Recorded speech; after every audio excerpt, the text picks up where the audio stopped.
Well then, why should I place my trust in you?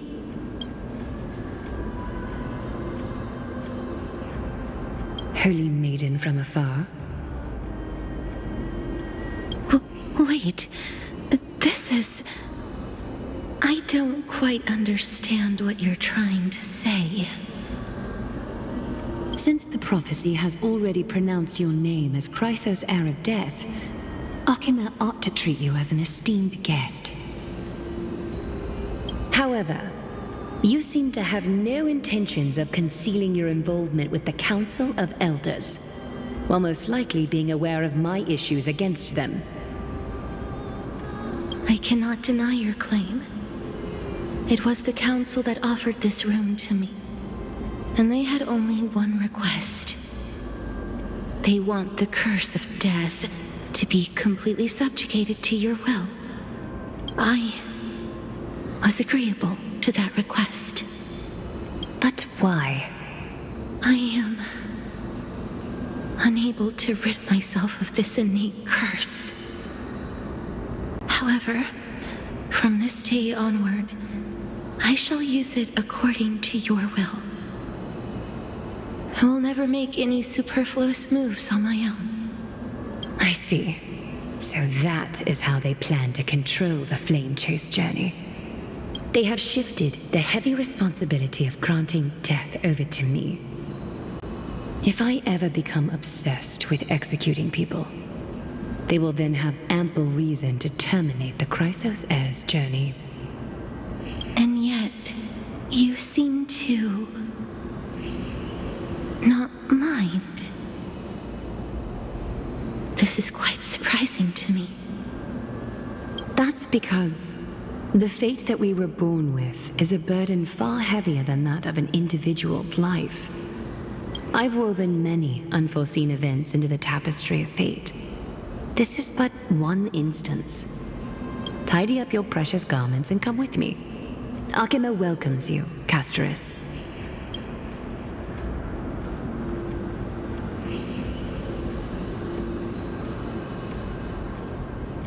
I didn't think we'd find vestiges of memory here. Maybe they've got something to do with Orynyx's rune? Perhaps, but I do not need a reminder from them. This memory is one that I will never forget.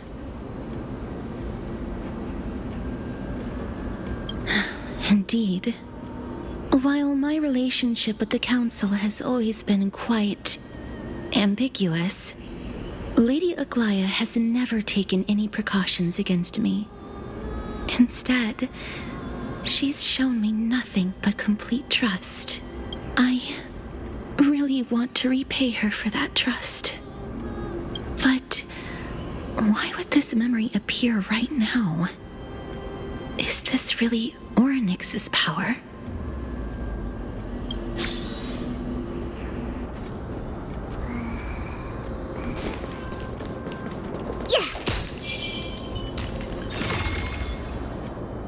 Genius in action.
Could these dead monsters actually be...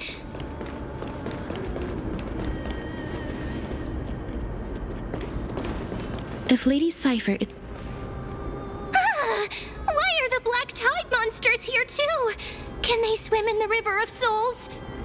Even Thanatos wouldn't be able to accept black tide monsters into their realm. These traces seem to suggest that anybody who trespasses upon death will pay a heavy price. Since the realm of the dead must remain peaceful, it's imperative that we rid the place of such discordant noise. Please stay back. Let me deal with these enemies.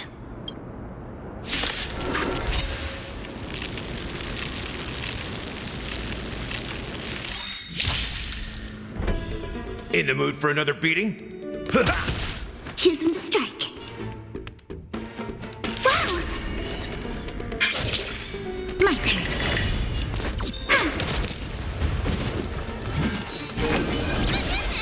Curiosity is an endless riddle. Nothing but a boy.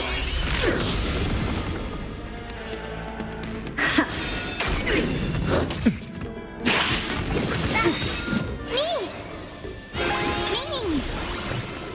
Open sesame. Glimpse the unknown.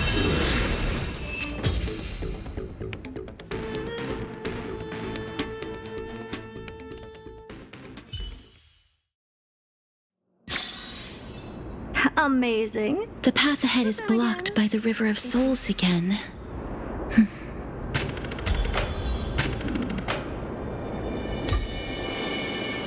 In that case, let's go back to the past. This miracle sure is handy. If Dan Heng was around, he'd definitely be able to raise the waters of the River of Souls into the sky.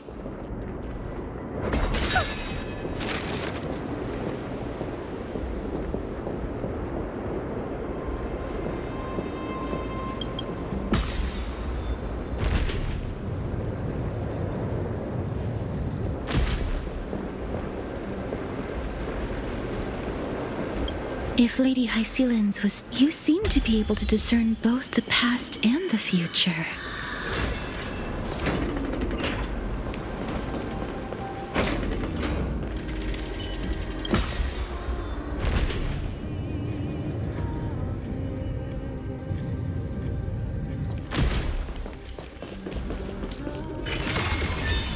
This is pure genius in action. Oh, this place. Must have been a beautiful courtyard in the past.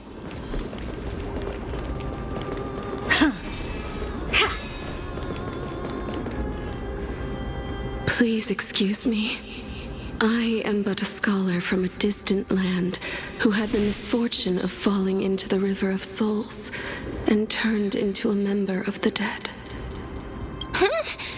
This one seems to know that she's already dead. Oh, I was merely speculating, but it seems I was right. And you, I recognize you. You're the Holy Maiden of Death from Idonia, right? I'm sorry. I cannot bring you back to life. However, should you desire it, I can end your prolonged limbo. I'm well aware of that. Even if you were able to revive me, I would never choose that option. That's because I didn't fall into the River of Souls by accident. Instead, I leaped into it to seek my death. Why? If you could see the life I've led, then you would not reproach me so. My life was far too miserable. But I did not expect things to stay the same even in death. What a joke. In escaping my mortal life, I've entered a millennium of pain instead. Circes above, what cowards humans are, for we fear both life and death simultaneously. I'm sorry. I am also powerless to answer that question. That's all right, Holy Maiden. At least you are able to respond to me. Please, grant me death. Circe's above. Does this count as thinking till the moment I die? I have seen too many farewells. Her distress is quite commonplace. There are those who will end their lives over what seems to be the smallest of worries. For some people, this power that I possess is a blessing rather than a curse. But I never managed to convince myself of that. Cass, are you still trying to create a world without death? Yes, because when placed under time's vast scales, there is no worry in this world that cannot be solved. This is a wish that I've held for almost a millennium. My mind might have changed once upon a time if people managed to strike up a friendship with me. But I've never been more firm in my conviction. Now that I've learned about your near-death state, it is my duty to wipe death from the face of this world.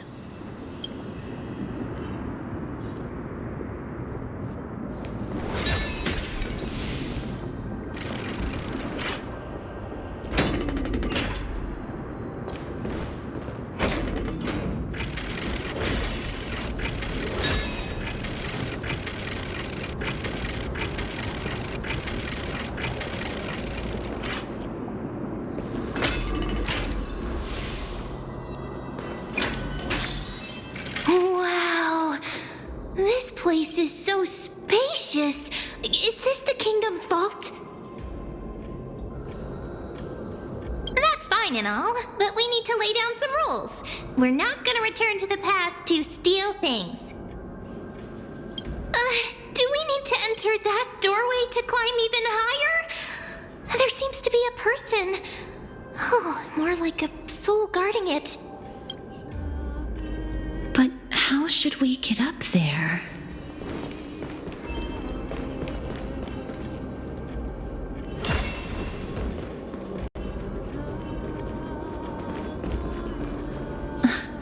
The path is blocked yet again. Orynyx's 8. Oh, look! There's even a platform lift over there!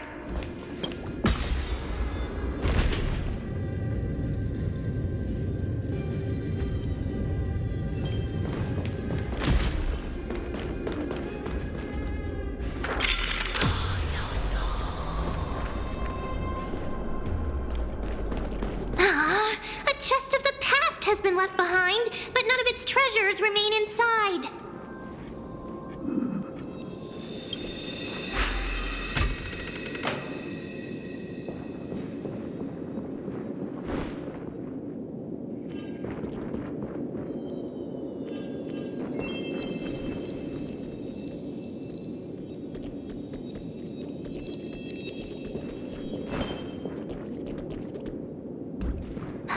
Wait, what if the miracle suddenly loses its effect?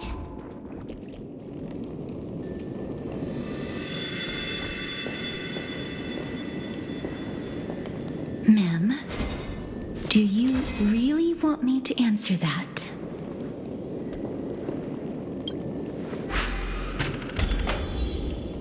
Stay back. Don't come any closer. Don't come near me. Huh? Why does he look so panicked? Did the black tide monsters frighten him? Or is he actually scared of his own extraordinary power? There's no need to be alarmed. We're just passing by the area. See? None of us look threatening. You have a point. Although, while this might once have been the royal vault, it's since been plundered empty. So please go away right this instant. You've misunderstood us. We simply heard your shouts as we were passing by, then decided to come over to find out what happened. My goodness. Did I really yell out loud? How rude of me. I'm sorry to have bothered you. I merely saw a warrior. While that spirit didn't harm me, his blows really packed a hefty punch. A warrior? Could it be... Wait a minute. You seem to be quite different from him. Are you actually alive? How can you walk around here while alive? It's a long story. We're here to seek an audience with Thanatos. Thanatos? Who's that? Is it possible that he's also living in the era before death descended? Death? Could it be that you are here to defeat the evil dragon Pollux? Pollux? Is that the embodiment of No. Death? According to the warriors under the Centurion's command, that evil dragon has been dead for quite a while. The curse that condemns people to death didn't originate from it. But they saw a girl within the dragon's embrace, and she is the true Reaper. Pray tell, where is that girl right now? I've heard that the Queen spared no effort in bringing her back to the castle. Her Majesty intends to control all of Amphorius with this unprecedented power. As for whether this rumor is true, well, no one knows. You have my thanks for the invaluable insight that you've given us. Please, treat this touch as a token of my gratitude. You... Are you...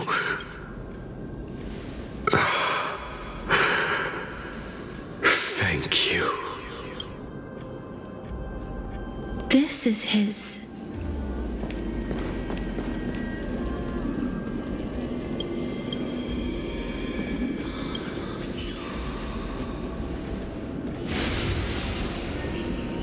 Then you granted him death? That isn't like you. You would have refused even if I commanded you to do so. I don't know. I did it out of sympathy, believing that I wouldn't be racked with agony, but... I am still in a state of turmoil. Sympathy? Sympathy for that youth who triumphed in every battle? That young man was favored by Talantin, who taught him a move that will defeat any mortal enemy with a single blow and emerge victorious every time. He could rely on that move to always achieve victory during Era Chrysia. However, now that death has descended upon the mortal realm, that divine swordplay also means he can send others to death at will. In other words... You feel that he's similar to you? Yes. Since he can never be inferior to others in martial combat, death would be the inevitable outcome every time he strikes. That's why he approached me and pleaded. Pleaded for me to put an end to all of this. You are perhaps feeling lost from making your peace with death in so abrupt a manner. I have not made peace with death. I've seen the people of Idonia stand tall and proud in the face of death. Even before the fated finale arrived, they were already content with the lives that they'd lived. They had such proud expressions. Expressions that made me believe death would be an insult to these mortals if the concept is truly a power that a god had carelessly cast down upon the world. Perhaps death's authority was never meant to exist in this world.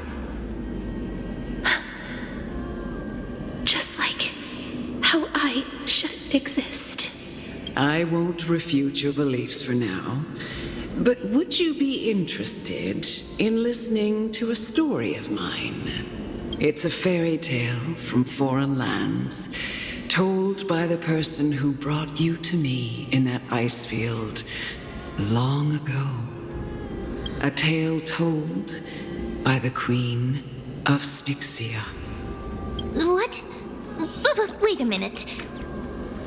That means the girl born in the dragon's embrace, the personification of death these souls talked about. That's you, Cass? I've already had an inkling for a while now. But I honestly have no memories of Styxia. My memories only begin after Aminet brought me to Idonia.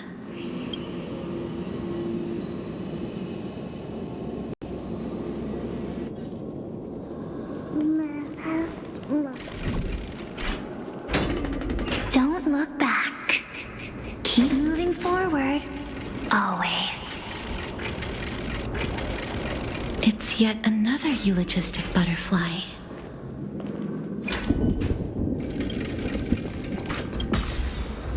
Oh, this is...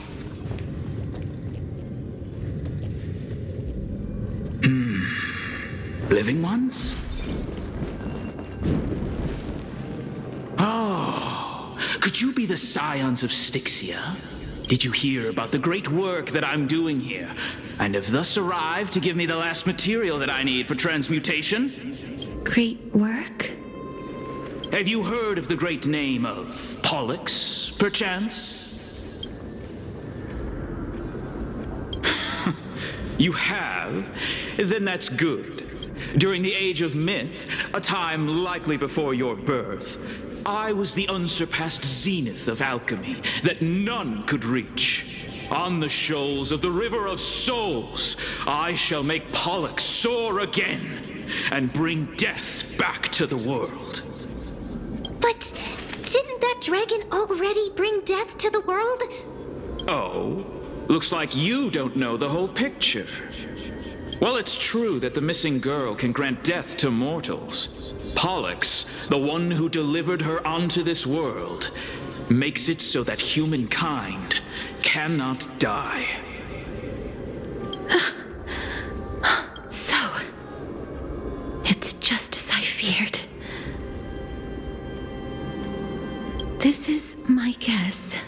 The deceased are supposed to drift down the River of Souls until they reach the end of the West Winds.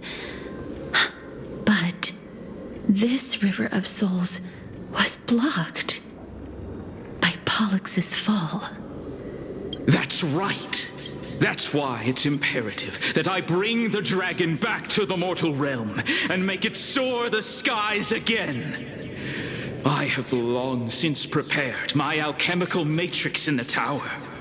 Although, I am still missing the most crucial material of all. That final ingredient, the final sacrifice, is none other than the girl who lives out her days with death. Huh? What's going on? You didn't touch him, did you? I know that I am no longer capable of carrying out that task. Take this, all of you, and please fulfill that great undertaking on my behalf. This... We had been inebriated in Fagusa's feast for too long before we began to seek divine bestowed death, so that we could be freed from the whims of fate. However, that brought doom upon us. Instead of summoning a supreme god, we encountered a monster that cut off the River of Souls. That detestable dragon Pollux denied all the dead from the gates of the nether realm. Unable to rest in peace, these departed spirits engulfed Styxia like a roaring tide. As a result, my city and its people no longer exist. That child is the only person whom I managed to save. Born within the evil dragon's abdomen, she has possessed the talent of death since her birth. She must have been granted to us by the gods as a chance for us to atone for our sins. Please, you must nurture her to adulthood and prevent her from experiencing all of the suffering that we went through. I promise that I will care for her as a mother, that I will protect her from the evils of death. By Phagusa above, thank you for your kindness. As her mother, please bless this child with a name before I am swept away by the river of souls. Please, let me know how I should address her in my next life. Oh, like how a transient raven butterfly, a fleeting papilio castor, perches on the twig of death. Castorice. That shall be her name. That's where my name comes from? The sound's back. What is making that ruckus?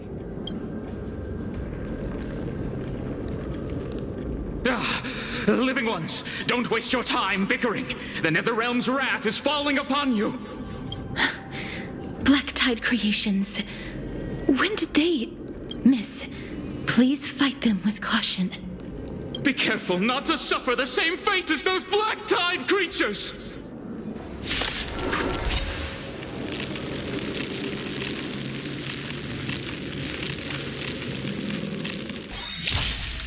Everyone, hide behind me! Choose them strike.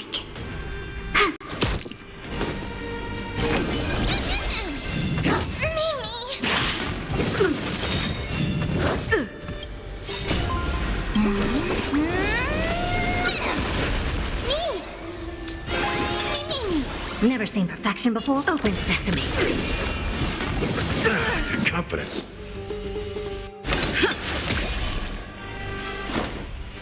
Time to mix things up. Wait for the...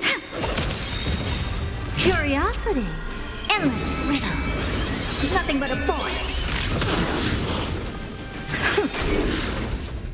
Oh, there's so many of them. For another Now, how are we holding up? Wow! My turn.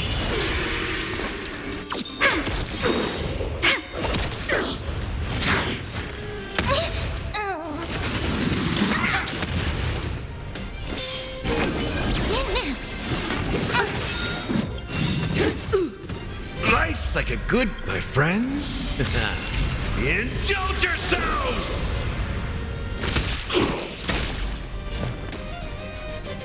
Expand your thinking. Glimpse in the mouth.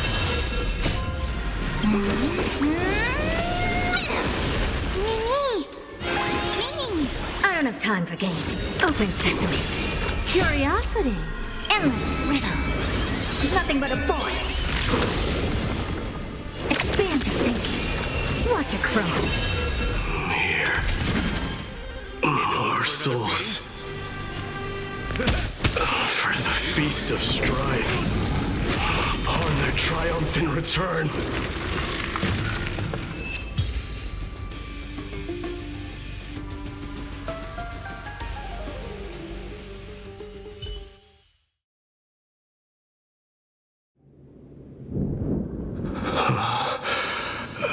You? Lord Mydei?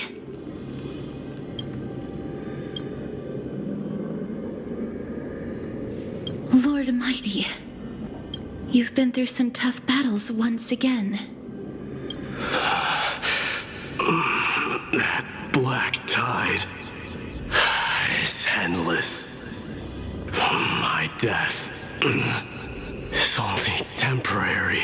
I will find my path of return and go back to the world of the living and continue my protection.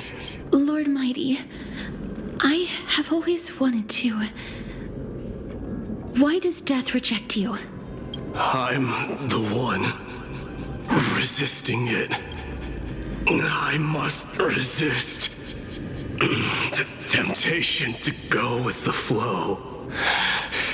I'll go against the current and kill my way out of this cursed nether realm. That is my destiny. It seems like he's completely focused on resisting the temptation of the dead's whispers. He's working hard every minute to deny death.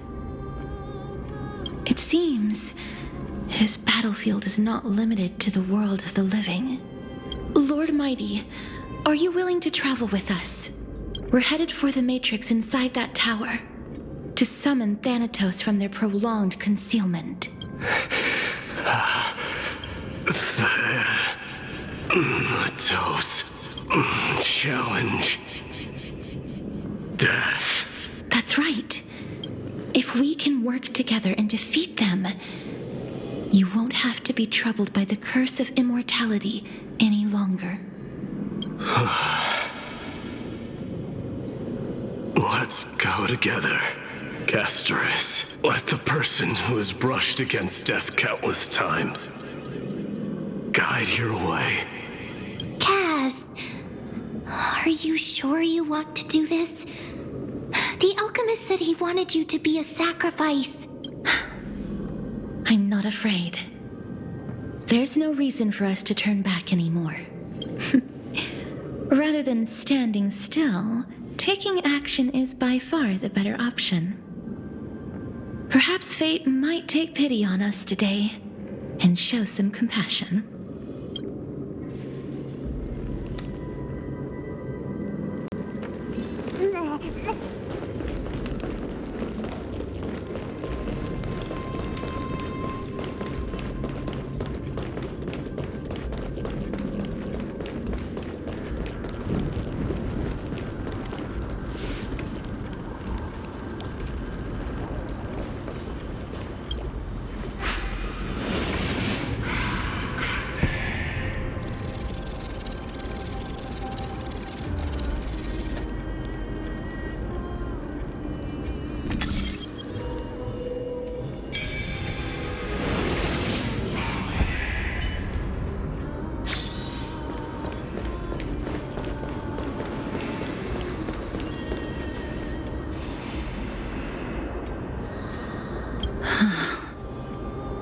This is going to be difficult. Please calm down. If you were to fall into the icy cold river of souls, I'm afraid that you really would die here. If I was more powerful, I would be able to carry one person with each limb and fly the four of us to the other side. The Rune of Recollection is here, but I can't find the miracle orb anywhere. So weird. Oh, could it be in that collapsed tower in the distance? It's still up to me to step up in a crisis. Wait here. I'll go check things out.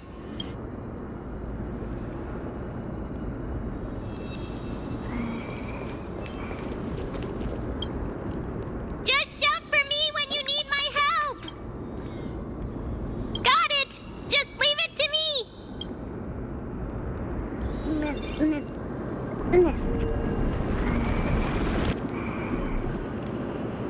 Mem did it. The pink squirrel. The miracle's range is limited. Please come a little closer. Aren't I a good fit for Orynyx's priest?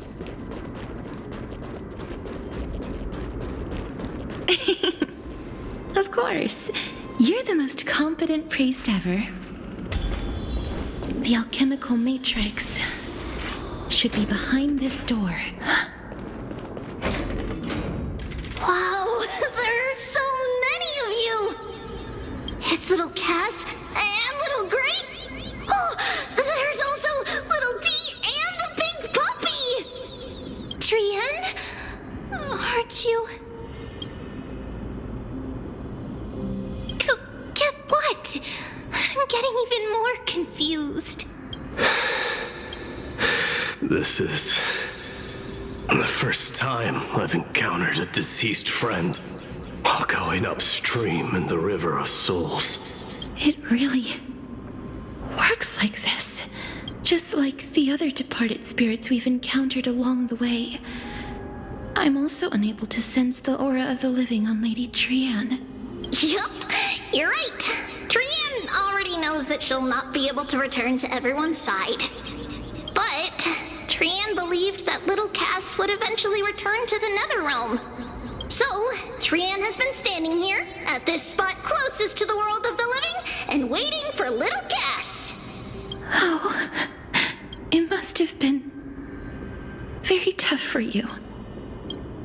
But according to what Trianne said, we're almost at the entrance of the Netherrealm.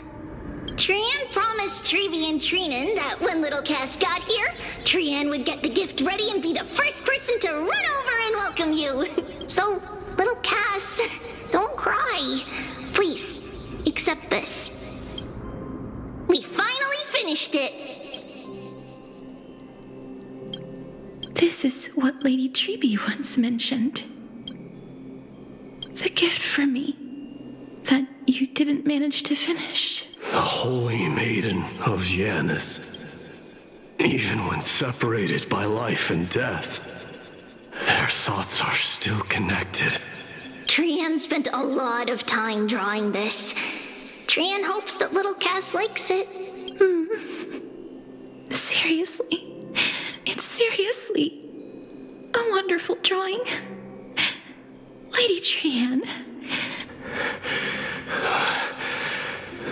This is our flame chase journey. Little Cass, we don't know what your journey was like before. Trevi has always said that it must have been a very harsh and frightening journey. But little Cass no longer has anything to fear now, because everyone is here with you in this flame chase journey.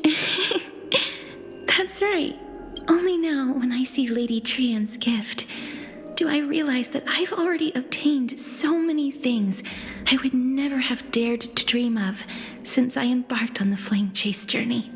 It's the first time I've gained so many companions. The first time I picked up the hobbies of crafting and photography. The first time I had dinner with someone else. The first time I went to the market to buy the Chimera doll I'd liked for a very long time, and hugged it the first time I wore a dress personally made by Lady Algaea. The first time I went for a walk with Lady Trevi, Lady Trianne, and Lady Trinan.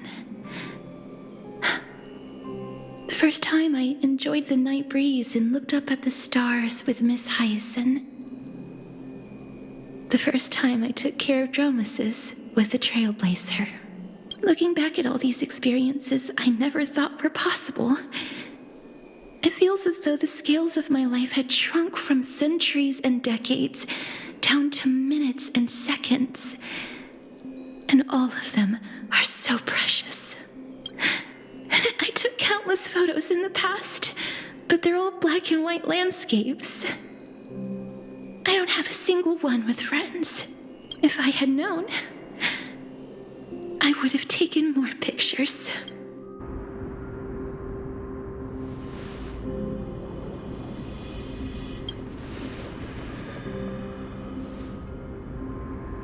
Trianne says yes! Trianne likes little Cass and would love to take a picture with little Cass. Sadly, being departed souls, our images cannot be captured in the world of the living. I thought so too. What? Are we seriously going to leave any room for regret?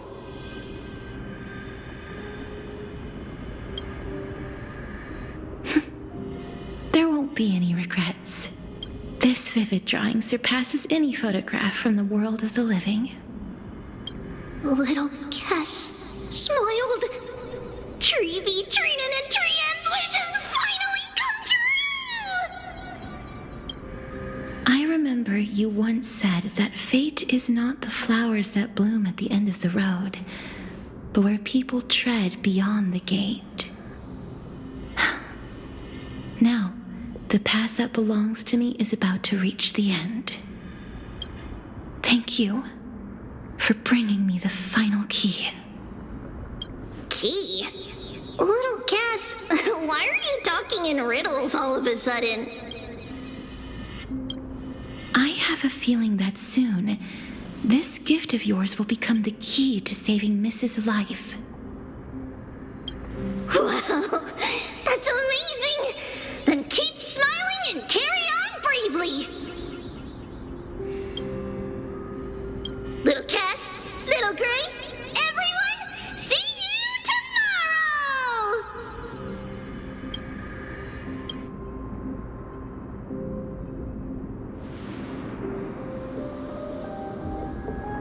Lady Trianne. The aura of this place. We have indeed reached the end of the stream of souls. If I go any further, I might lose myself. I must leave now, for the black tide still wreaks havoc in the realm of the living.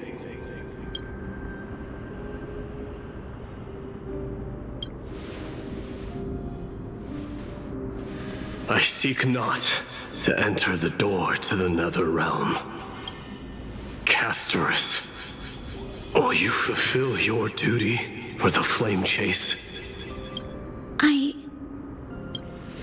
I have yet to make my decision, Lord Mydei. No matter. Make the choice your heart desires. Even if it takes 1,000 years of waiting. I will continue to fight till I die, then rise from death until the miracle descends. There is one more thing you should know, Lord Mydei. What is it? Professor Anaxa may have deduced the principles behind the Era Nova. You and I may be reincarnated as strife and death in the next cycle, becoming calamities wreaking havoc upon the world. I see.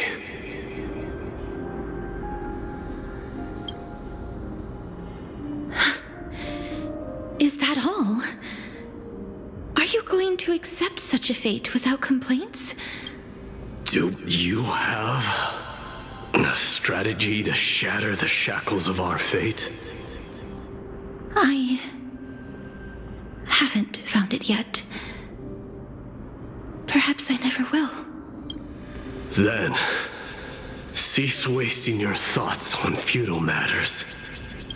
Control what little you can. And when fate's inescapable grasp comes, resist it with the strength of your mighty will.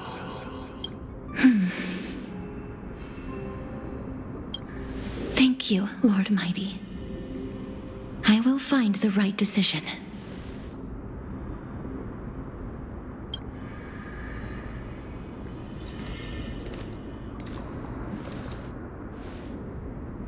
In the name of strife, may you meet a fitting end. This must be the alchemical matrix the spirit mentioned. Let's see. We need to insert Aquila's sky, Georios' earth, Kephali's fire, Fagusa's ocean, and Nestia's love. It seems our sweet Princess Homebody has made up her mind. In that case, seamstress, I suppose I no longer need to deliver your message. My time is rather precious after all. Whether you wish to break free from death or not, please, follow your heart. By the promise you once made, I ask that you fulfill your duty one final time. Castorice, please, live as a human, and die as one. According to that alchemist, the final piece is supposed to be me. However, he is not privy to the past, and therefore cannot see the full picture. The past? I saw the twins of death in Kethali's memory, and now I am certain that I was one of them. The trial of the Hand of Shadow demanded taking the life of your family. I died during that trial, falling before the gate to the new world. And my sister, whom I never met, became the Titan Thanatos of this cycle. She was consumed with regret over my death, so she used the Titan's authority to reforge my soul. Yet, it also means she has never revealed herself to anyone, hidden away from the entire world. That's because the Titan she became already fell at the start of everything. They died for me, and now lie in slumber in the River of Souls. You mean Pollux? That's right. The River of Souls is no material river. It cannot be blocked by ordinary means. Only a divine corpse can prevent the dead from reaching the next world. And that's why we have to awaken Pollux from death before we can retrieve the core flame of death. We have to reforge its body with the power of alchemy. But Cass, if that alchemist speaks the truth, does that mean you're also part of the dragon body? According to those departed spirits, I was indeed born as the dragon's twin. But before we talk about that, have you heard the sighs? I heard them too. So what are those? I think it's probably the sign of Pollux's wish being fulfilled. They must have realized how heavy a price they'd need to pay when they used their divine authority to resurrect a dead woman. That's why they exerted every ounce of their strength to send me to Styxia, a city that called for death, a land where none is hostile to death. They never saw their wish fulfilled and fell so prematurely, all because they wanted to give me a new life. Pollux must really want to know how their sister has been after giving their all to save her. That wish is the reason Pollux's soul still lingers in the mortal realm even after their fall, quietly watching and documenting every detail of their sister's life. So instead of picking up objects on the way here, we were instead showing things to a strand of yearning that lingers here. Now, we must weave these yearnings together and restore them into Pollux's complete soul. But all of this is just a hypothesis, right? What if we go through with the ritual and it turns out totally different? That's fine. As Professor Anaxa often reminds us, such is the nature of alchemy. The true outcome can only be known once the process is complete. This is why alchemy is also known as the miracle of creation. Now, the puzzle. I shall reveal what they have been yearning to know in the alchemical matrix. I will show them my whole life since I left Styxia. Lady Trianne has already drawn a picture of my entire life, and it is now in my hands.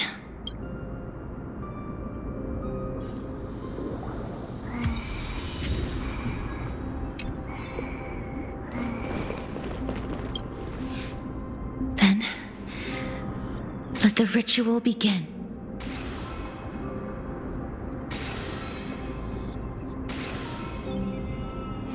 And now, the objective is complete. That is all.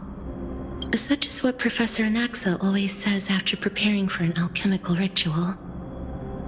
And now, Pollux, I shall lift you from the river of souls and reforge your soul.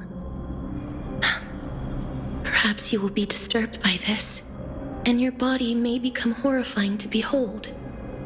But if even the slightest trace of your soul remains, the soul that once ferried me to this side of the shore, then please, look at me. I wish to thank you in person. I have obtained everything you sacrificed your divinity for. Lady Almanette. Did she recognize you? Oh, she must be the first soul we can communicate with here, right? I'm afraid she is just another spirit trapped here, like the rest of them. The only difference is that I was there when she died. Please, go on. I'm listening. Are you about to tell the story of Styxia? Yes. You're just as smart as I imagined, but... never mind. Now's not the time. There's no need to worry, Elder. Take a look around you. You're already at the resting place of the dead. The world of the dead? But how? I understand that you chose to remain silent about the story to protect Castorice, the girl who coexists with death. But you no longer need to hide that story. I can assure you that you have protected that girl's life well. Oh, well, in that case, let me begin. Styxia, the pearl of the ocean, plagued by unwarranted calamity and ravaged by death in the fairy tale. It was the first city-state to shift their faith towards death, even before Idonia did.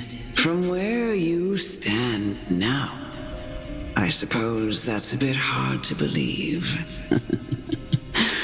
Right? Indeed. I cannot imagine that those from the era Chrysia, blessed with eternal life, could ever yearn for death.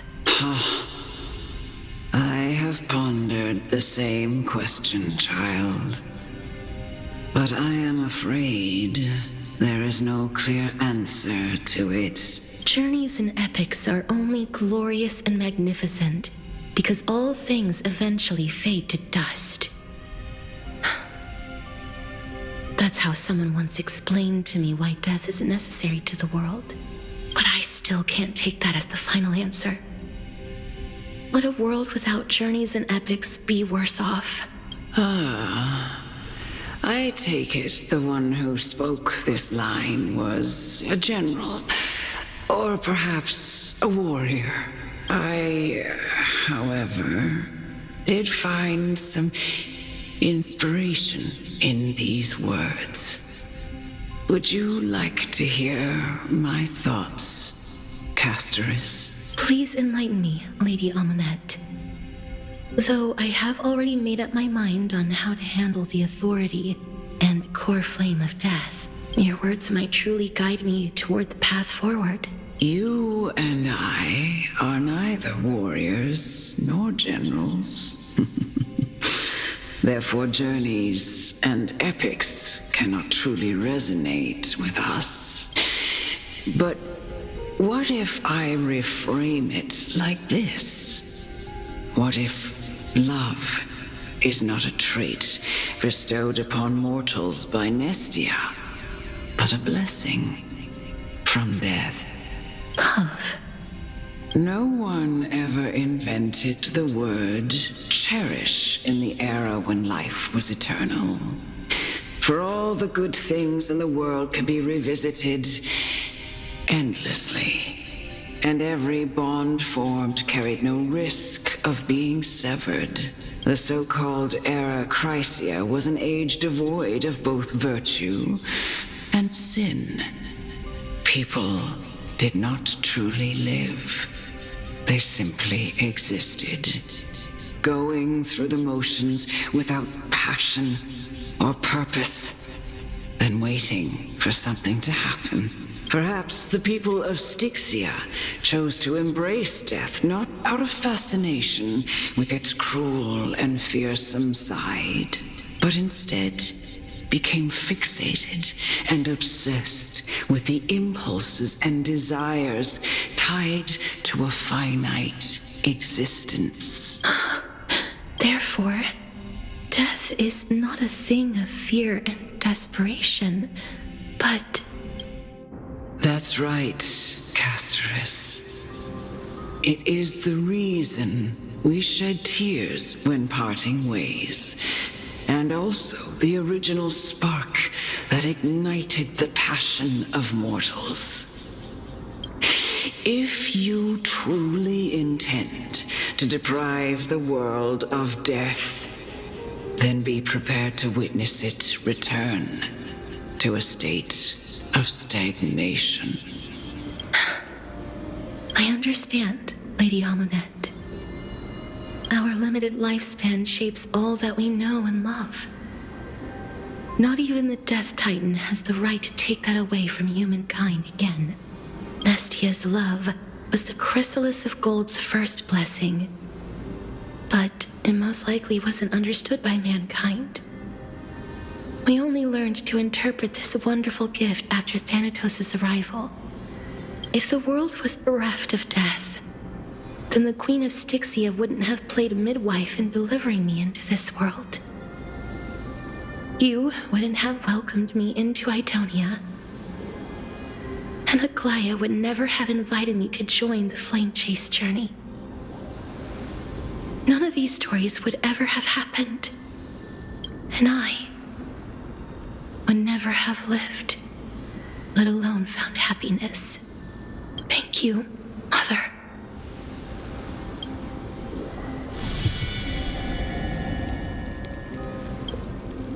I will use all the love I've experienced in this long life to complete the final miracle.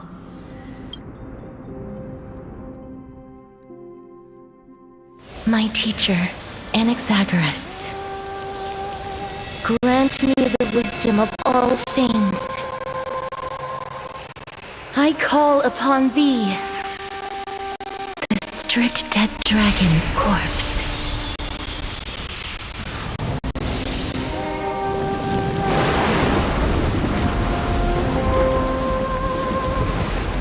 Rises from the earth, falls from the sky. As above, so below. This is the greatest power of all powers, unstoppable in this world. The great work that commands all death. I shall grant you embrace.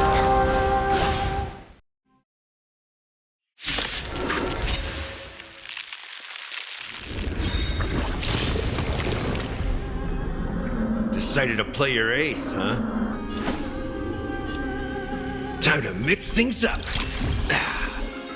Life's like a good brew. Full body, my friends. Indulge yourselves! Wait for the tiles.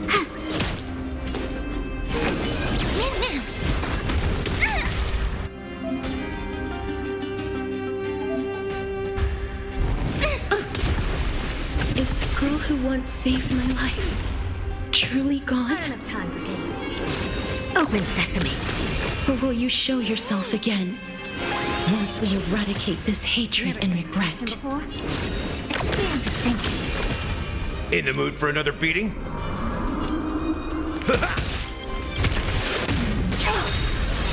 Curiosity.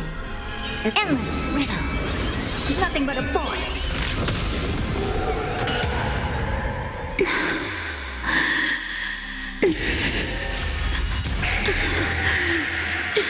And I know you're I don't anxious. have time for games. Shh. Open. Don't be afraid.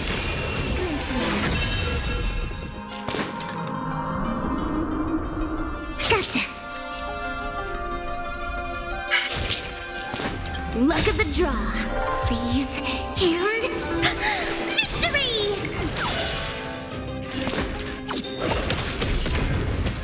Many.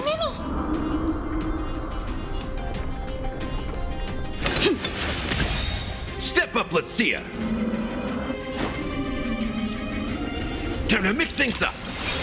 Nice like a good, my friends. Indulge yourselves!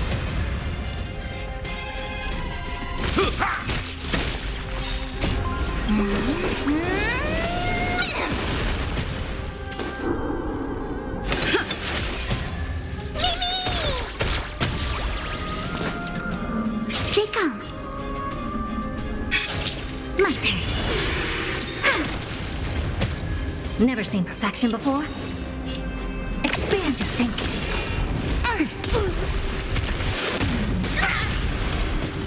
Mimi!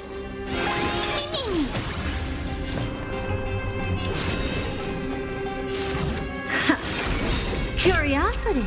Endless riddles. Nothing but a void.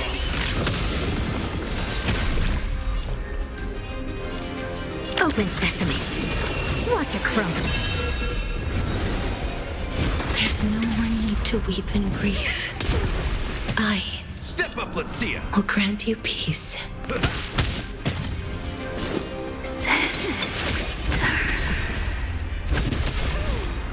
Yes, Use your strength. it's me.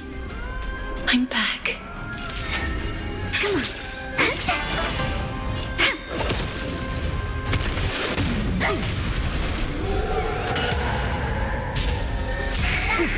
Be careful. They may be moving by instinct, but there is fury welling up within them. I don't have time for games.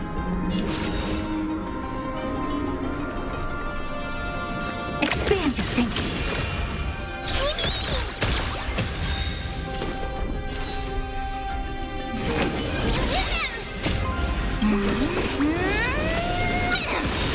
Nice like a good, my friends. Indulge yourselves!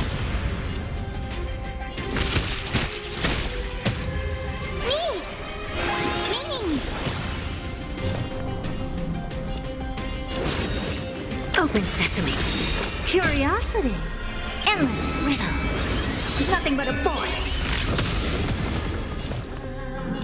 Expand your thinking. Glimpse the unknown. Please, don't turn back to the nether realm.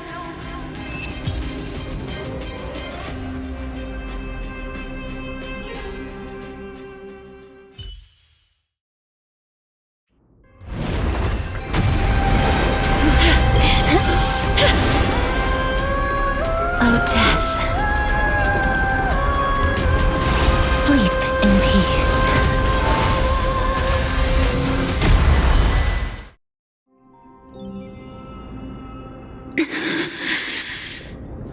I'm sorry I have to wake you up from ancient death.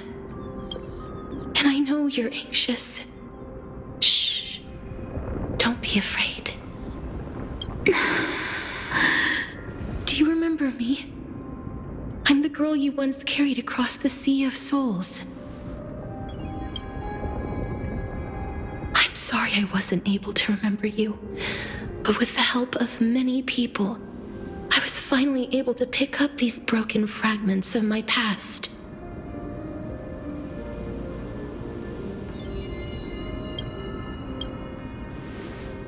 I'm back, Pollux.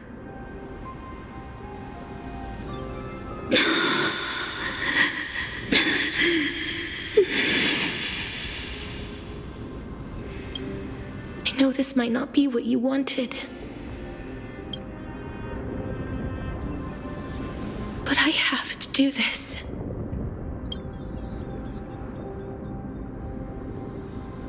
So please, carry me across the Sea of Souls again and return me to the Netherrealm, just like you did in the past. Please take me to where the core flame of death rests.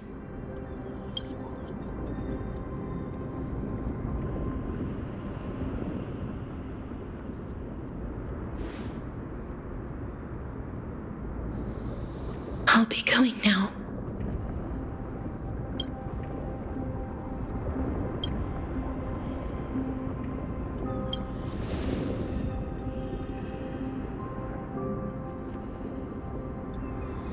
They may look scary, but as long...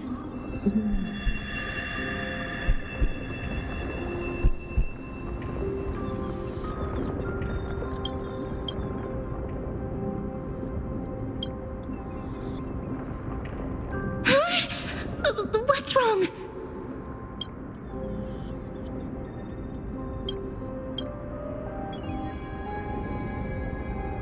Are you... What's wrong with her? Her time is almost up. If I don't go now, I'm afraid her soul will return to Thanatos' embrace before me. What? Oh no! Is there anything we can do? Don't worry. I promised I would ask Thanatos for the Trailblazers' right to roam the Earth again. Mem, stay here and keep a close watch until I return, all right? All right. I'm the best at taking care of others. Go on, Cass. Make sure not to leave yourself with any regrets.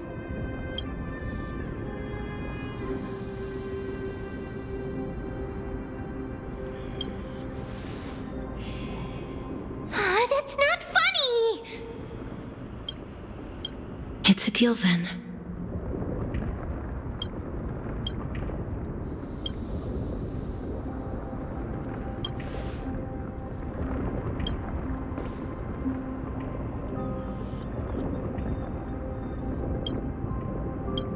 Please.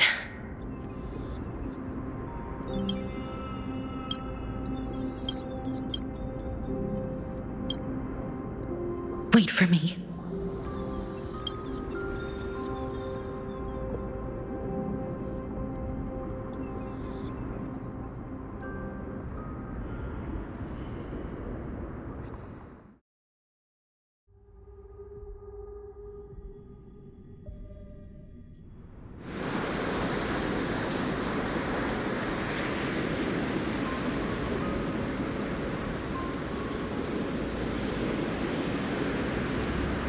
After all that, you still ended up back here.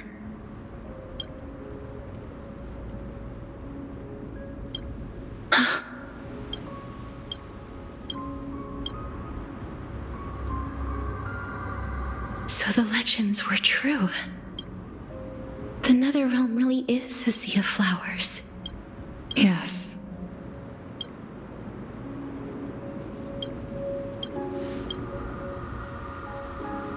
Just like the flower fields we tended to back then.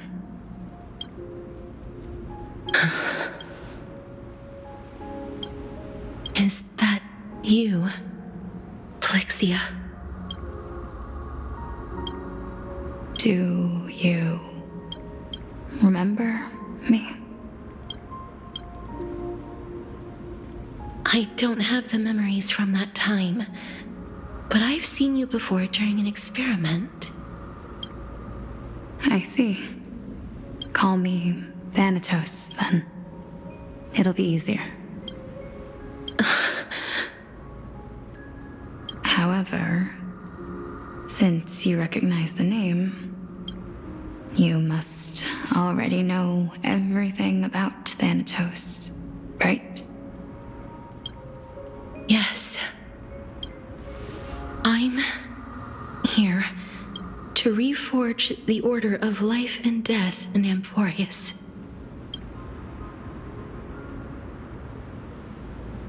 You know, my sister was a sympathetic, but rather sensitive person. Whenever she didn't want to say what was on her mind, she would avoid eye contact and look off into the distance. Just like what you are doing now. Can you tell me, about the last Era Nova. What did you do, Polixia?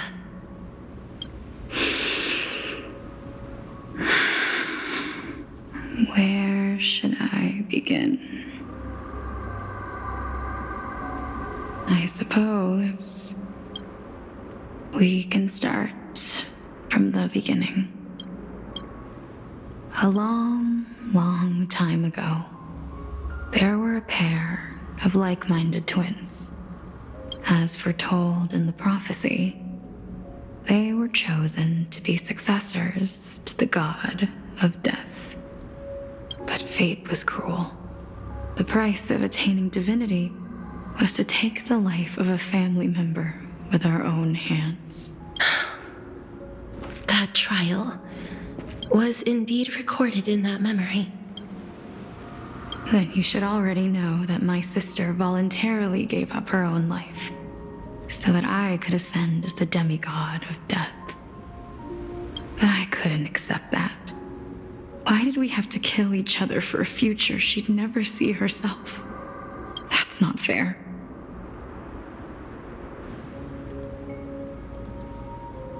So, while weaving the laws of the new world, I shattered the forbidden bottom line for life and death.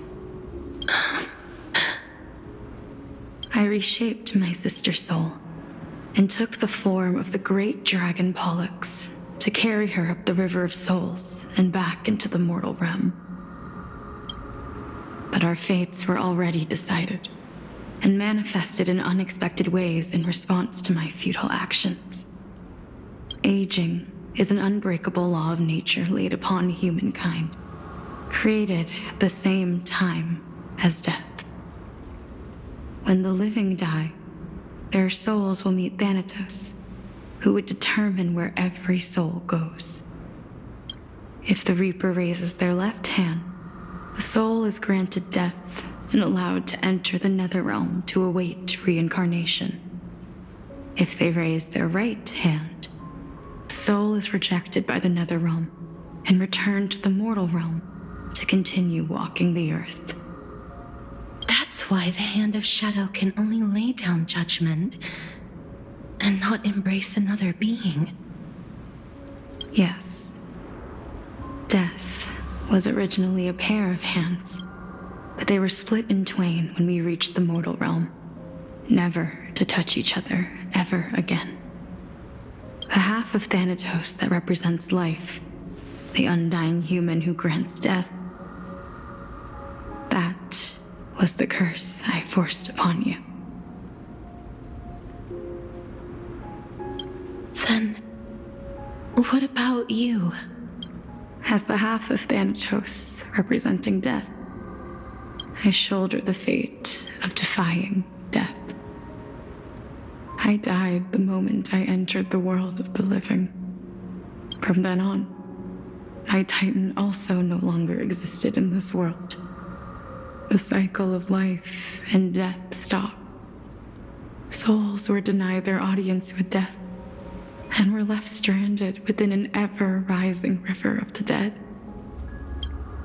What irony.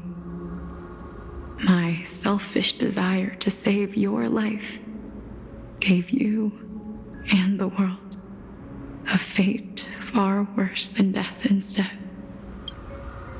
Then, what was left of my reason was left behind in the Netherrealm, where I've been taking care of these flowers day after day, until there is now a sea of them.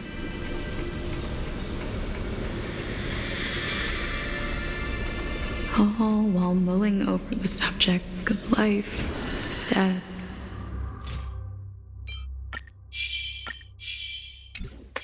parting, and Fate is absurd indeed.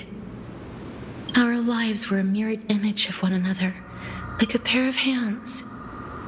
Even so, we arrived at the same destination. We walked different paths, yet experienced the same pain. I had hoped that maybe you would at least have a good life in this cycle. I'm sorry. I lived my life well. It didn't go to waste. As far as I'm concerned, you did nothing wrong. Even though I forced the authority of granting death to humanity upon you, a total stranger.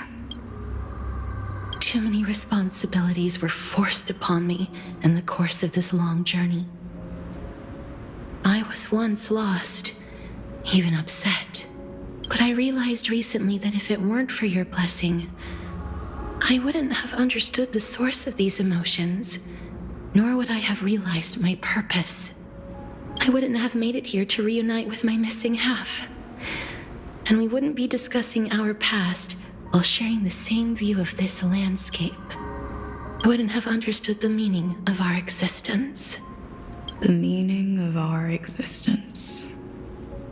This sea of flowers blooms on dead land, 'cause we sowed it with the seeds of our separation and watered it with our tears of loneliness. Yes, the only thing death is allowed to create are flowers that bloom from blood and tears. That's why Thanatos cannot create living beings at will, nor can the hand of shadow determine a person's remaining days. Because the life and death of mortals should never be dictated by another's will. Are you saying there's no point in Thanatos' existence? No. No single being can bear the scales of life and death on their own. Not even a god. Life and death weigh equally heavy. We both know that now, don't we? You, too, must have had a difficult life. We've taken quite the ridiculous journey together, haven't we? I had a feeling, even back then, that we would meet again one day. Not to embrace one another after a long separation, but to come in search of retribution.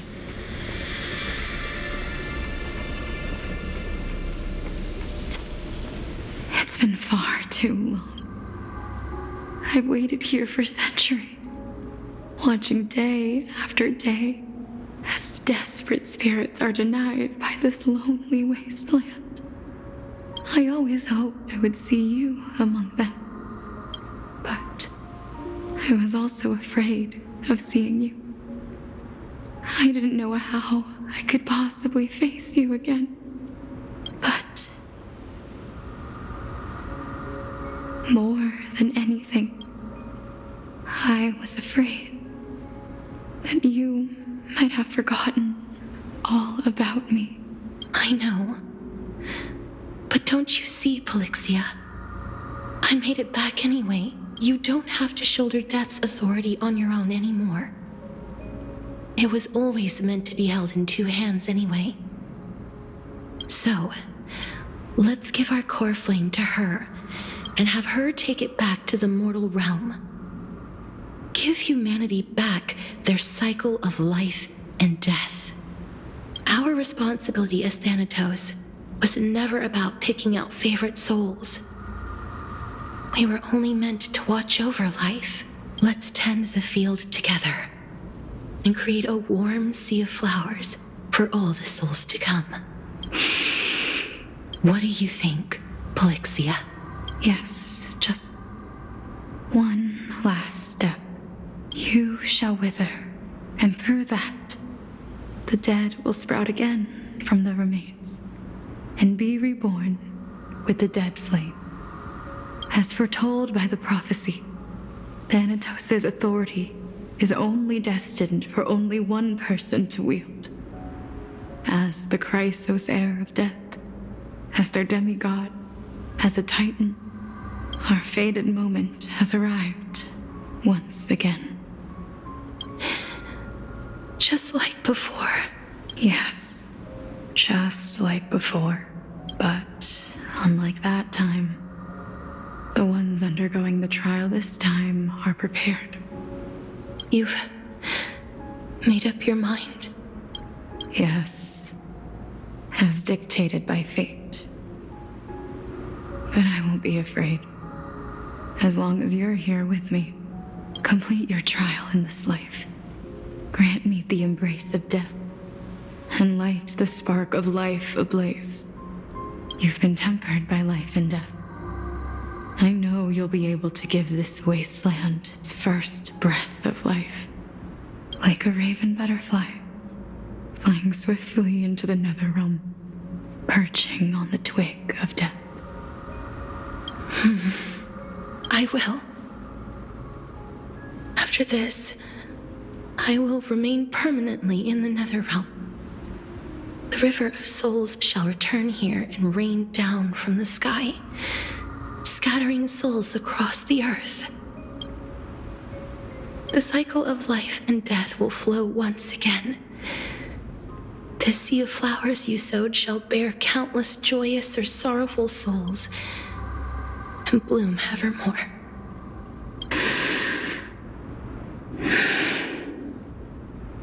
Thank you.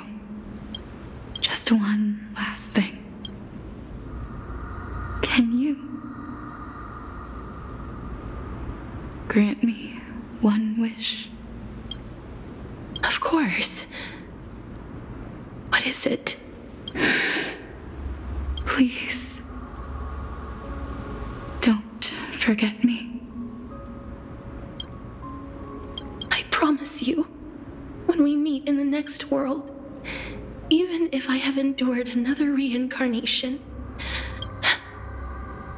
even if we do not know each other's names, I will still hold you tightly in my arms, just like what I did when we were born.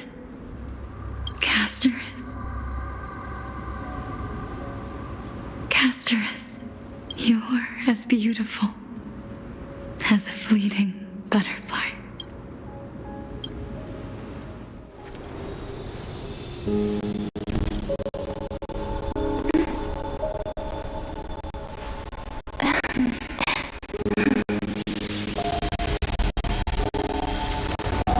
I will bring rest to death. And from now on, stagnant life will once again flow.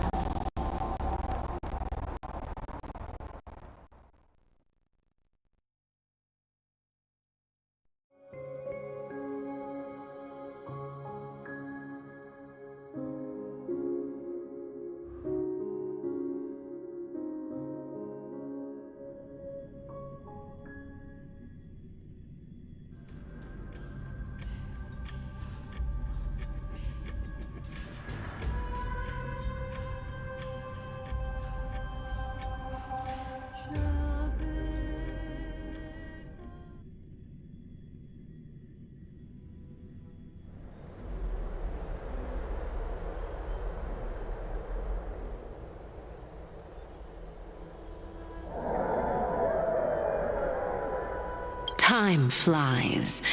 In the blink of an eye, the 15th entry hour is already at hand.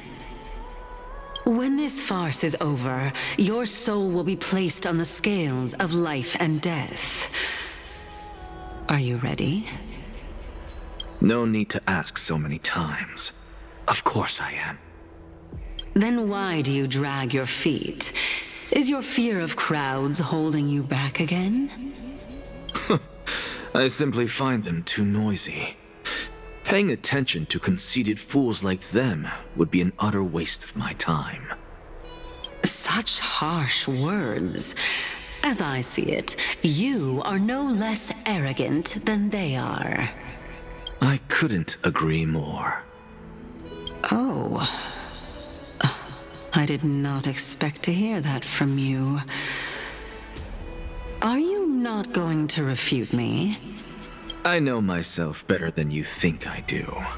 At the very least, better than a stowaway like you. And they say men whose ends are nigh have but kind words. Well, that is exactly why I chose you. Should I thank you for the compliment? The hour of the trial has come. Do you have an answer for me?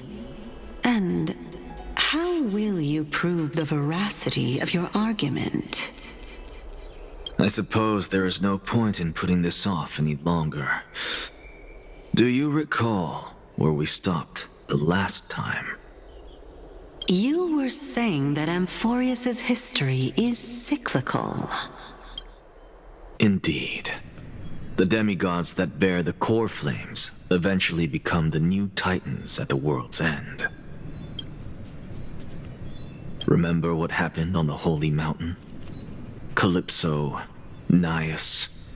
As their destined ends approached, one by one they left this world, leaving only the twins, who are fated to succeed death.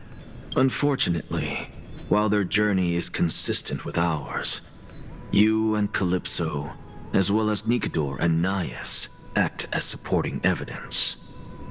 I can only come up with a rough sketch for my theory of a cyclical history. For all the pains I took to reach this point, I had already lost hope of ever obtaining definitive proof. After all, the past is in the past. Proving that we are the legacies of heroes of the past is a hopeless endeavor. That is, until I met a girl named Polixia and her sister. If Castorice was truly sent from the past to the present for the Titan's self-serving reasons, then having lived through 2 cycles, and with Styxia as the pivot, she will no doubt be the link to connect all of this together. If the Twins of Death can bridge 2 cycles to reunite at the shores of the Sea of Souls, then my hypothesis will no longer be just a hypothesis. And you too will get the answer to your question. Well, that is all well and good, but how can you be so sure? If there is even the slightest error in your hypothesis, the girl will be shattered. It matters not. The most important quality a scholar must possess is foolhardiness. If you are overly cautious, then you'll never have the gumption to make the first step, and change will never come. Besides, I, Anaxagoras, am destined to overturn this farcical world. Come, let us go and teach those pathetic worms one final lesson.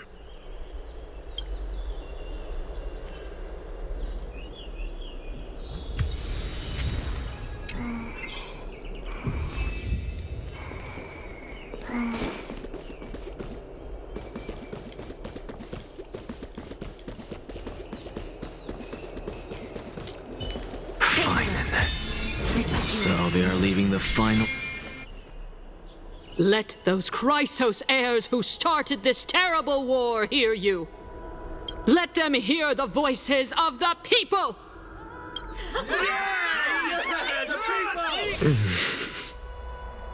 As always, that woman knows how to stir up a crowd. Professor Anaxa, I thought you'd pass on this. Everyone must cast their vote, or this assembly would serve no purpose. Prof, do you truly think it's wise to entrust the fate of the world to an assembly like this? Akama has stood strong under this system for 1,000 years. It stands to reason that there is purpose in its existence. But that is not what you're asking, is it? What you really want to know is Algaea making the right decision in entrusting the fate of the world to you? Nothing ever escapes you. I didn't spend all those years teaching you for nothing. Most people only take 4 years to graduate, if I recall.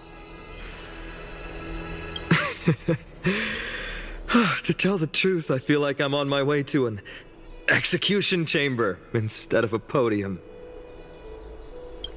So, do you have an answer to that question?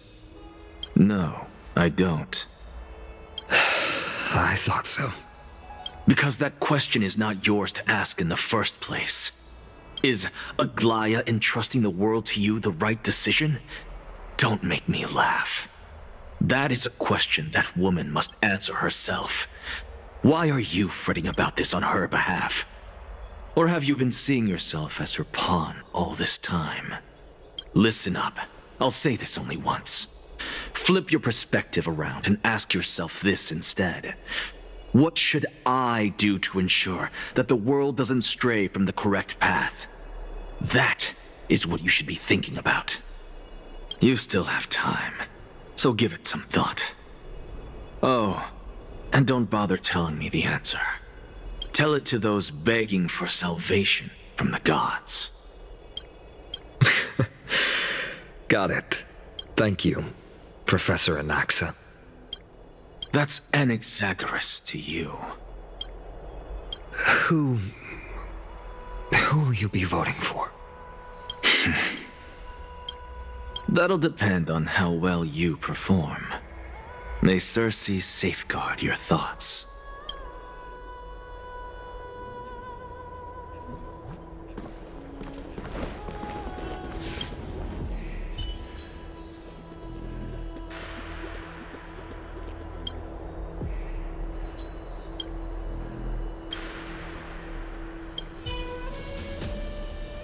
I actually don't necessarily mind. Elders and citizens, silence, if you please.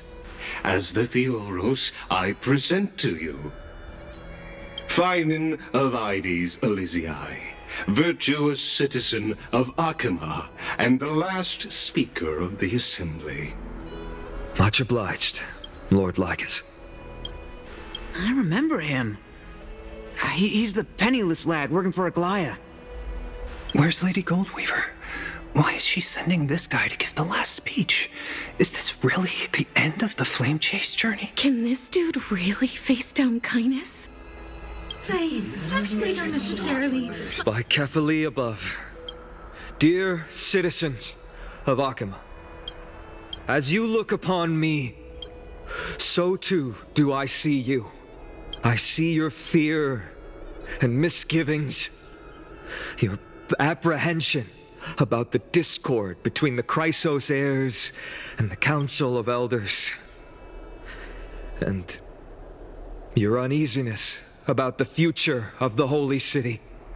Yet, before you contemplate something as grand as the fate of the world, I ask that you look closer. Look beyond the horizon illuminated by Caelus, at the crisis threatening to overwhelm us. What? Ides Elysiae, my beloved hometown, is a village forgotten by time. It is a place with the most invigorating breeze and wheat fields that spread all the way to the sea. I once thought that there I would enjoy a lifetime of peace and quiet with my friends and family. How I wish I could invite all of you to that paradise, far from the noise and chatter of the world. Because she, and all that she nurtured, all that I loved, they have long been devoured by the black tide. My beloved home is no more.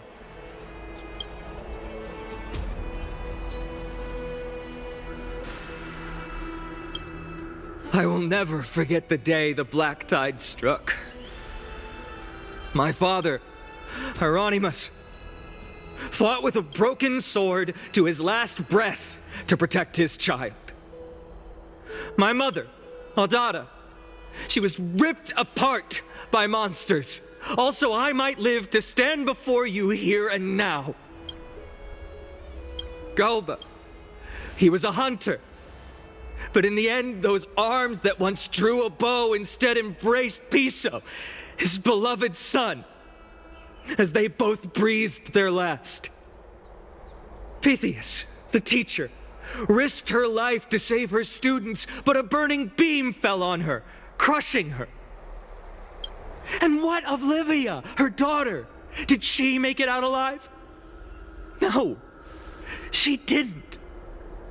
Livia, Piso, and so many other children. My childhood friends. They were all swallowed by the black tide and turned into monsters. They kept saying the same thing over and over. Even up until the final moment, I finally steeled my heart and granted them eternal peace with my sword. Why, Phainon? Aren't we the best of friends?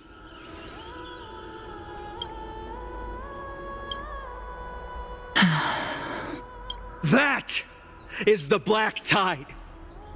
A looming threat that can bring Akuma to its knees any time.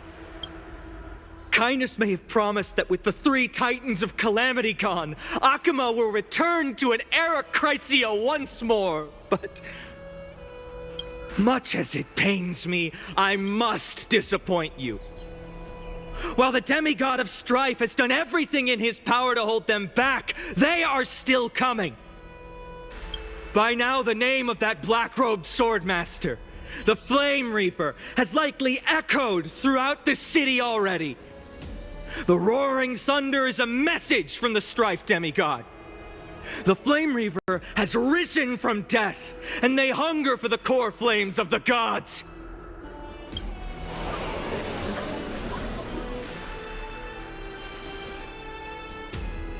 Lies!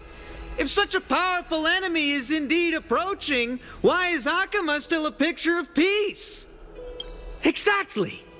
The city of Akuma shows no signs of pandemonium or chaos. And why is that? I beg you, spare a moment to think about this.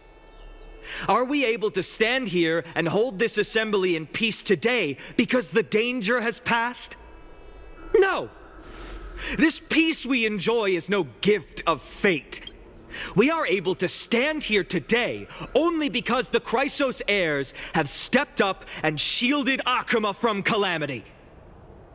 With her golden threads, Algaea has preserved and continues to preserve these idyllic days that all of you hold dear. The Council of Elders claims that Algaea will one day forsake the people because her divinity is eroding her body and soul. But ask yourselves this. Rather than offering her aid and support, why do they choose to watch and push Akuma away from the Flame Chase journey? The answer that no one can bring themselves to speak of. A truth stained in blood and buried in greed, fear, and vanity. Allow me to lay it bare before you. It is because the Council of Elders, which bears Akuma's history and honor, along with this citizens' assembly we once took so much pride in, are now infested with vermin.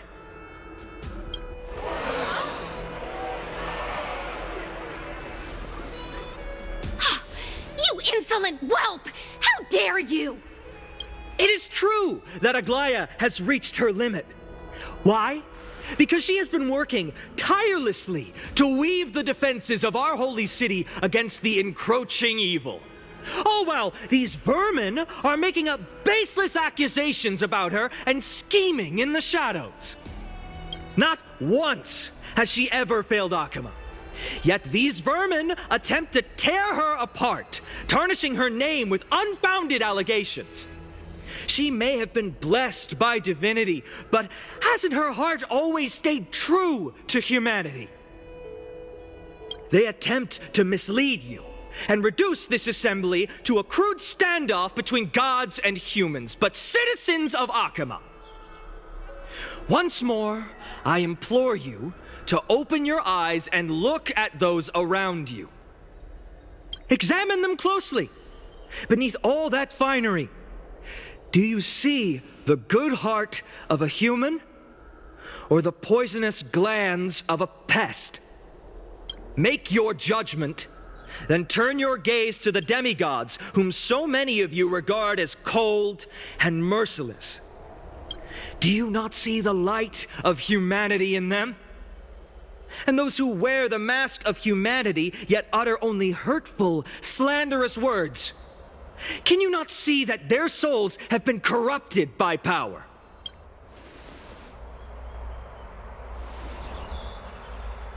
Yet, no matter what your answer is, and no matter who your vote goes to, rest assured that you have nothing to fear.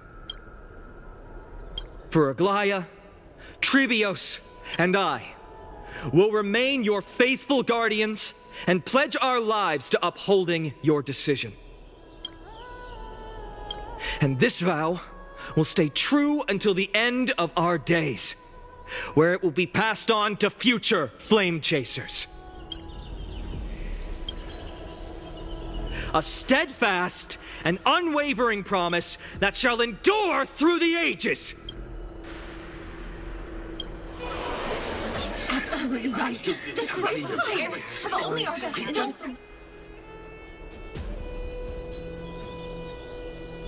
At the present time, on the scales of Talentum, those who call for the continuation of the Flame Chase journey, and those who demand its suspension. Each faction holds an equal share of votes, resulting in a perfect balance. As expected, this is the moment when the Flame Chase journey is the closest to its end. And now, it's your turn to vote, Lord Anaxa. Is there anyone else who hasn't voted? No, you're the last. Cast your vote with care, for your decision will break this impasse. I have long since made a decision. Very well. May you bring much-needed change to this farcical world.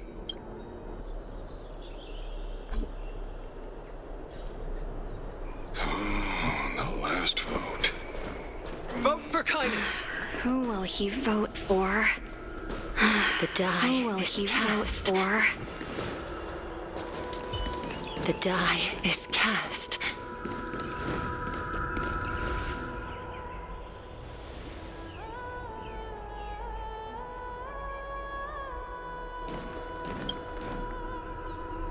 You've done well, Phainon.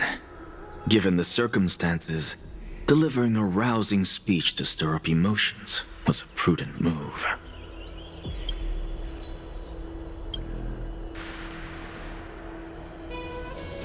Thank you all for your patience. On behalf of the 7 sages of the Grove of Epiphany and the scholars of Amphorius, I, Anaxa, am ready to cast my vote. But before that, in the interest of fairness, Lady Goldweaver, I pose a question to you before all who are gathered here. Will you, as Phainon has promised, stand by the decision made in the Assembly, regardless of outcome? In the interest of fairness, I make no promises, lest it should influence your decision. Very well. I thank you for your honesty.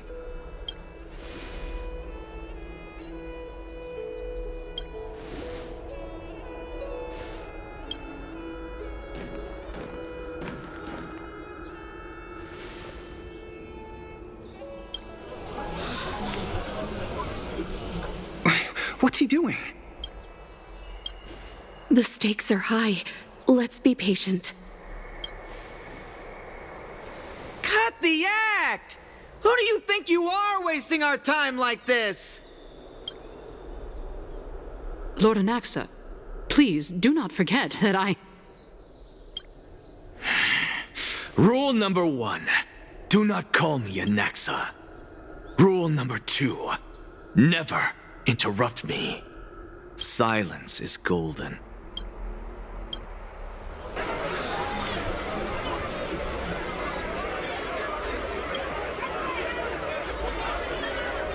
Just vote already. What are you waiting for? Cast your Vote.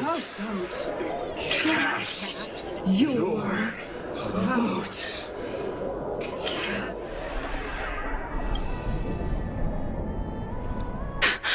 I cannot help but wonder, is every hardship in the world something you will exploit and use to your advantage? How else am I supposed to make use of this situation where my body and soul are separated?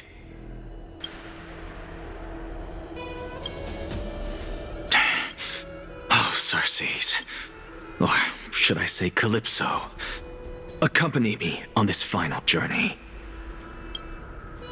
Let us journey to the Netherrealm and see how she will substantiate the answer to your question and validate my decision. We need only to follow the sound of the tides.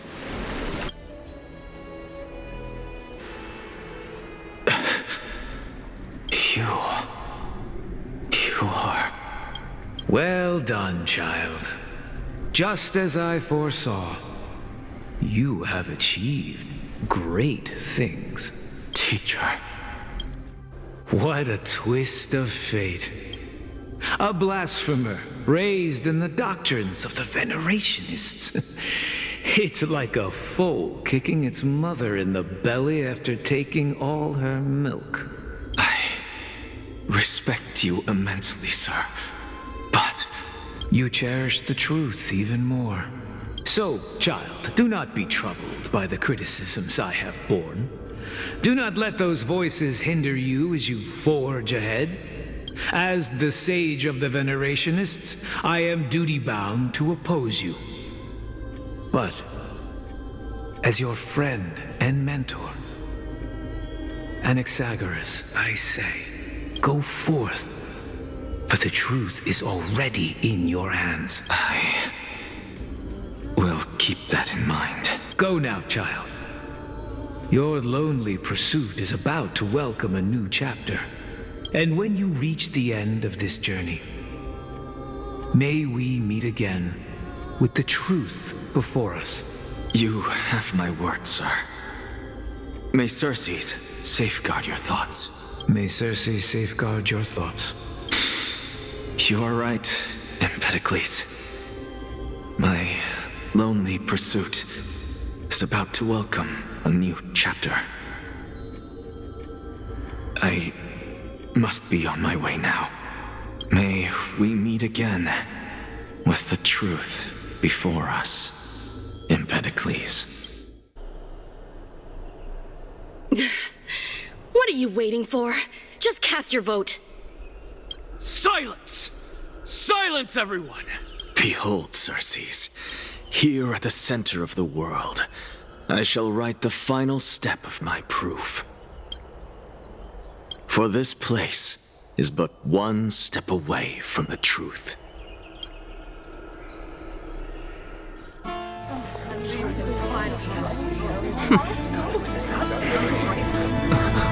Professor, I completed the proof you wanted.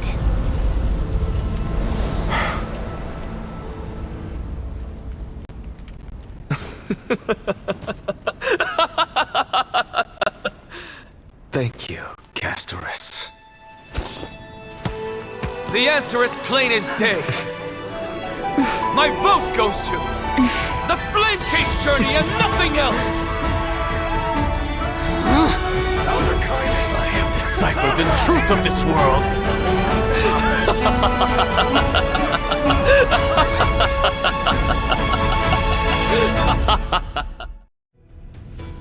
With the balance shattered, the result is clear.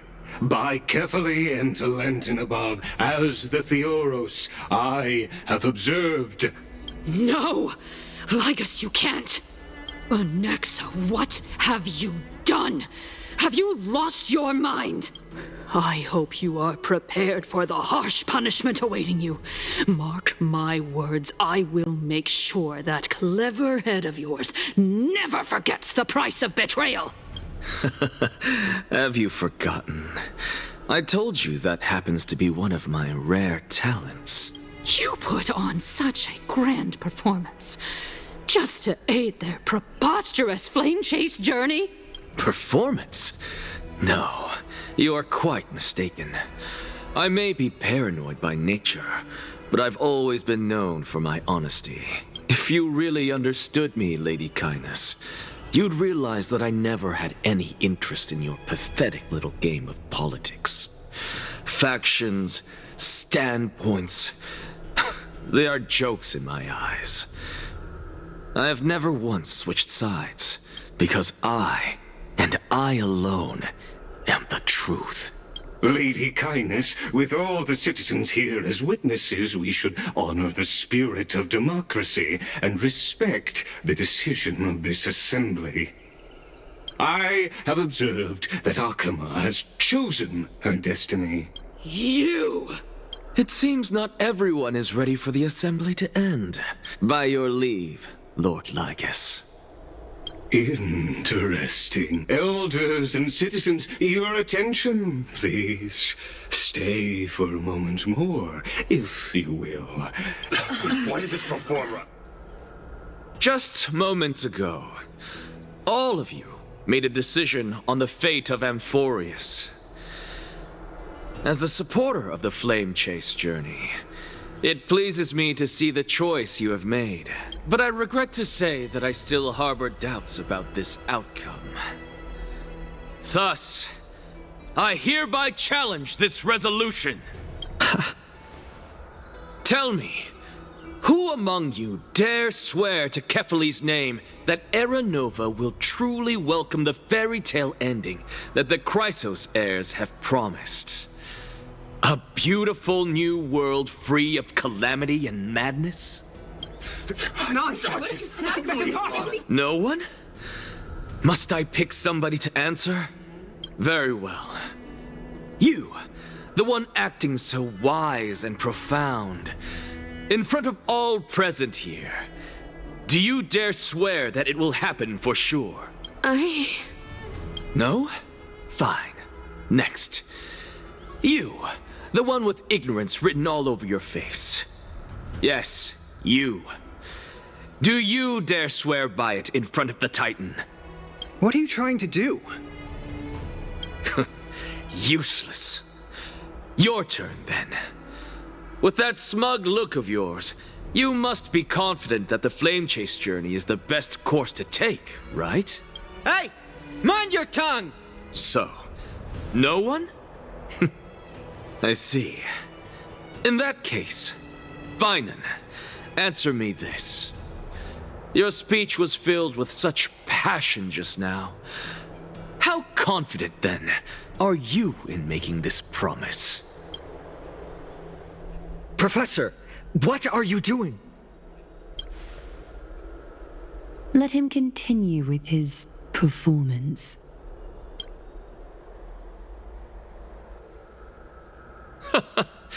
Will you look at that? Even Phainon and Algaea lack the courage to make such a promise. And what's even more absurd is that no one but I can promise you this new world. And yet, the Assembly passed the resolution anyway. But you needn't worry, because I knew better than to trust you good-for-nothings. That is precisely why I am here today. To give you one final lecture. Now listen up and listen well. I, Anaxa of the Grove of Epiphany, hereby declare everything that the Flame Chase journey promises is true.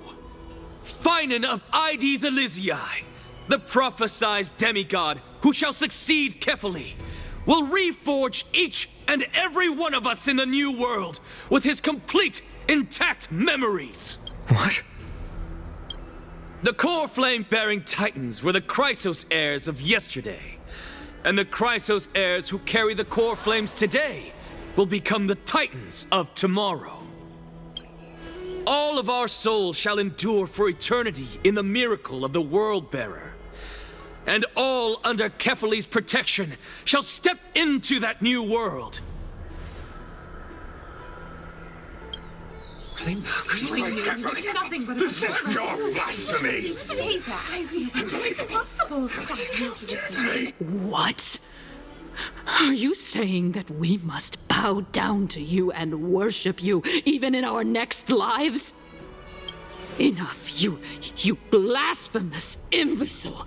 How dare you try to deceive us with all these lies and falsehoods? How can you prove?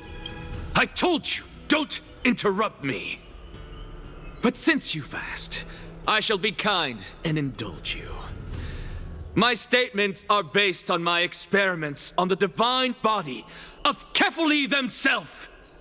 You heard me correctly, everyone. With the tacit approval of Caelus and the Council of Elders, I fused my soul with a god through alchemy and learned the truth behind Era Nova. What is he talking about? Isn't that pure blasphemy? I, the vile, wretched blasphemer, deserve nothing less than death for my sins.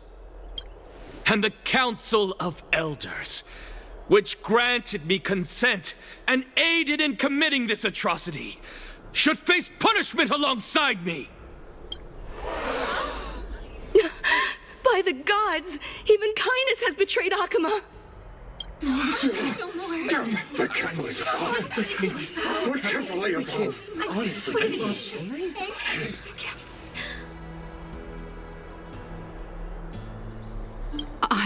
I had no knowledge of his transgressions. He did that on his own. The Council of Elders bears no responsibility for his actions. Lord Lygus, as the esteemed Theoros, are you going to simply stand by and allow the Council of Elders to be dragged through the mud? If the accusation is true, I will acknowledge it. If not, my conscience stands unburdened. Lady Caelus, the reputation of the Council of Elders was not built in a day, nor will it be shattered overnight. Repercussions await those who fool the people, and punishment must be meted out on those who abandon their vows. You... Lady Algaea, the Gold Weaver, I humbly ask that you take on the responsibility of overseeing this judgment in the name... Considering the circumstances, and in accordance with Akama's codex, as the only demigod among us, you shall rightfully wield this authority. The honor is mine to bear. How is this? Elders and citizens, silence, if you please. Anaxa of the Grove of Epiphany has made his statement clear.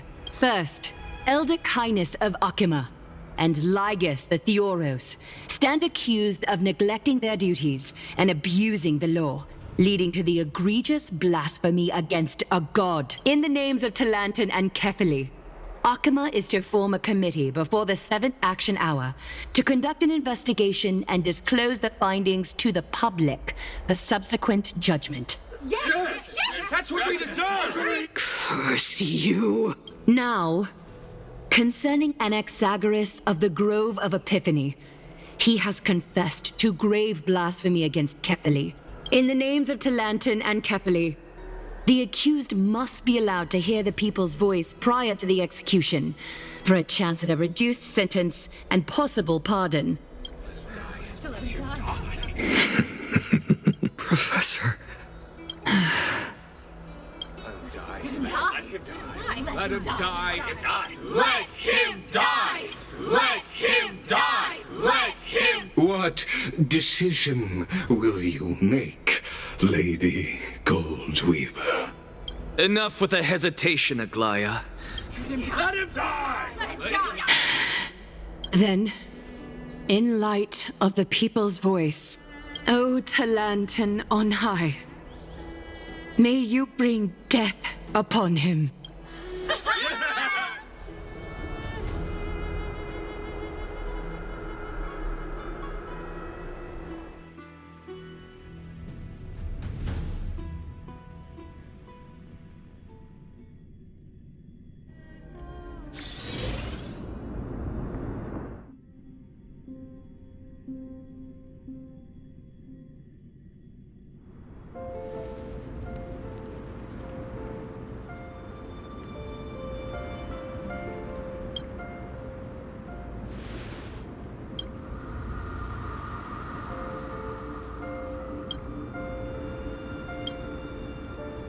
Allow me to reintroduce myself.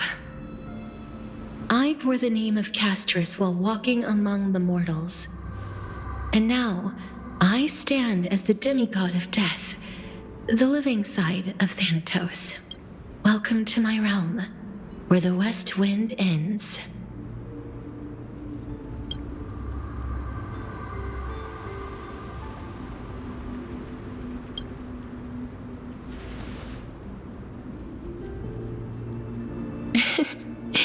You're still as energetic as always. Did you know? Every flower here was planted by Thanatos himself. These flowers were originally both lifeless and immortal, but in the first rain brought by the River of Souls, they were given new life, flourishing as the bearers of countless souls.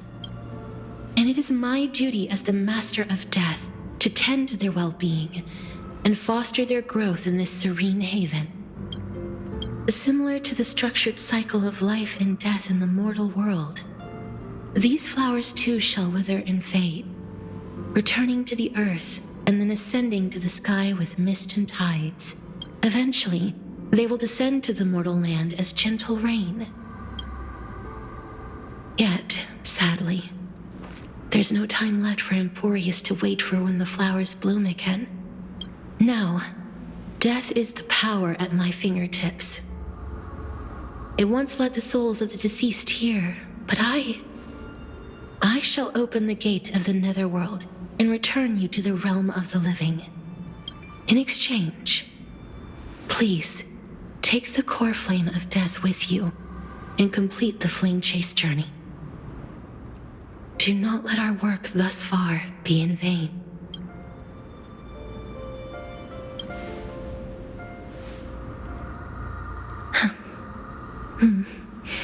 Just like the other demigods, I will stay here That being said, it is not easy to guide a lost soul back to the mortal realm. The whispers of death are sweet and alluring. If your determination wavers, you will succumb and be forever ensnared by the netherworld's grasp.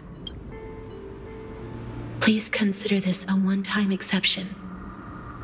I will do everything in my power for your life, the only life I can save. I am glad to hear that.